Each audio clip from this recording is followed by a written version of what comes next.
Anthony! Gumawa ng matinding ingay sa mundo ng basketball ang trade sa pagitan ni Davis at Doncic.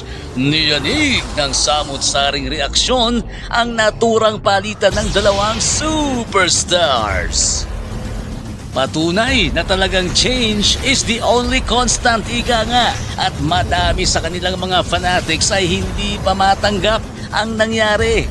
Well, let's see what will happen. Ano man ang naging desisyon ng management, respect na lang din natin because their primary concern is the betterment of their team. Ang tanong is gaano sila magiging kaepektibo sa kanilang mga napuntahang kupunan.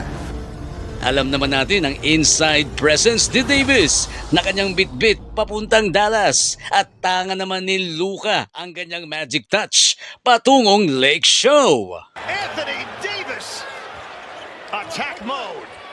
It's always been Cade Cunningham with the basketball. Blocked by Anthony Davis. Got it back though. And he will drive it. Wants to make a statement, Mike. Back to Melito. Davis on the follow.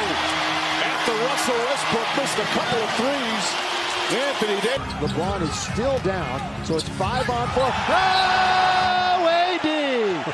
He rejected Neesmith. Really say how it happened. I thought it happened on the dunk attempt. He's going to throw it to himself.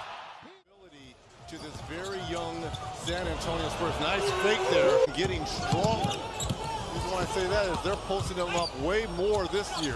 Doncic to listen to.